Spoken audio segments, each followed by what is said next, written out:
Kill It With Fire is a first-person action game that has us chasing spiders in the most unusual, destructive ways. My name is Catalina, and I'll tell you everything about it in this video review. Chaos, mindless destruction, and catharsis are the ingredients that once made Goat Simulator a success that never went out of fashion. Games like I Am Bread, Untitled Goose Game, and Deer Simulator, among many others, followed in their footsteps with their most recent creation, Kill It With Fire. Developed by Casey Donnellan Games and published by tinyBuild, we are in the presence of a game that stands out for its originality, complexity, but which never forgets its anarchic heart.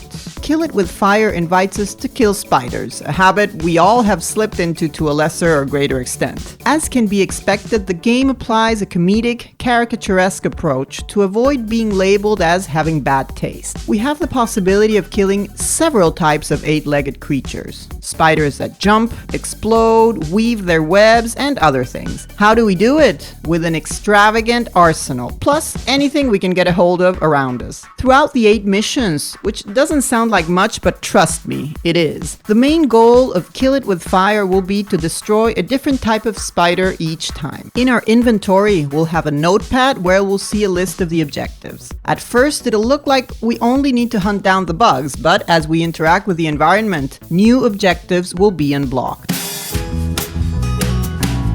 In the first level, everything looks simple. We're in a small house, and spiders are coming out from underneath the furniture, from behind the ornaments, or rearing their ugly head in other corners. And we can only crush them with our notepad. But Kill It With Fire features free physics, prone to chaos and destruction, so that when we grab the hairspray and combine it with a lighter, the experience begins to do justice to its name. Casey Donnellan Games' initial proposal is a relatively realistic game. Although it's quite out there to kill spiders with fire, during the first level we're only seeing the tip of the iceberg. With each passing level, Kill It With Fire intensifies and becomes more ridiculous. If the initial premise was to kill spiders without a care in the world for collateral damage, this idea is taken to an extreme and reaches its entertainment climax. The sandbox component is present if we spend a long time testing the enormous amount of arsenal against the spiders or destroying things to our heart's content, without achieving the main objectives. The character suffers no damage and we cannot die, so the only limit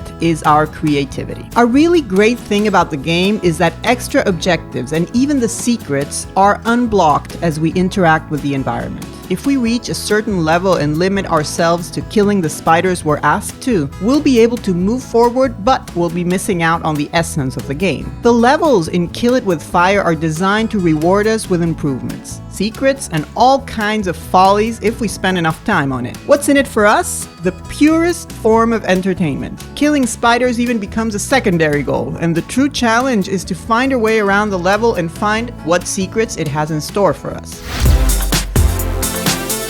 In the most chaotic scenarios, we can blow up entire walls and tear down enormous structures. Chaos has no limits here, and the jury's still out on which unblockable is more ridiculous. Molotov bombs, double cannon rifles, and a flamethrower are some of the weapons we have available. Unveiling and completing all the extra objectives in the level is quite a puzzle. We'll revisit the levels after unlocking an item or specific weapon in another level to fully profit from the experience. Finally, completing all the objectives of a level unblocks the Arachno Gauntlet, a special challenge with a difficult target that must be met with a certain time frame. Some goals can be more complicated than others, but we never become frustrated because freedom and destruction are ever present, as is customary in these types of games. Kill It With Fire never attempts to be more than pure, absurd amusement, but still goes for challenges and content that by far exceed our expectations for a game like this. Trying out the wide range of possibilities in each level produces untainted enjoyment, and the design finds a sweet spot between rationality and nonsense in its most unpolluted state.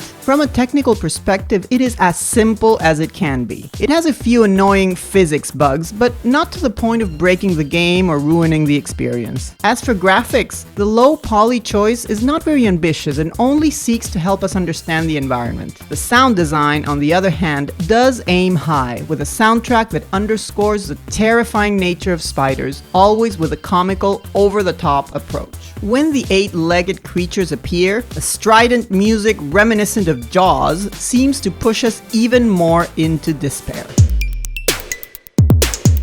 In the end, Kill It With Fire manages to define itself as more than just a mindless game. With the cathartic, relaxing features of House Flipper, partly combined with the wit of Goose Game and the extreme chaos of Goat Simulator, it doesn't change the world and does not seek to be more than an excuse for a good time. If you're into sandbox-style, hilarious, destroy-it-all games, Kill It With Fire will surely be a good addition to your collection. I played Kill It With Fire on PC for about 6 hours, completing all the levels and reaching 100% in several of them. The experience is fun and surprisingly cathartic, and for all of the above, the game gets a score of 7. If you enjoyed the video, give it a thumbs up, subscribe to our channel, and don't forget to turn on notifications. Follow us on social media and visit www.malditosnerds.com to stay up to date with the latest video game news. Thanks for joining us, and see you next time.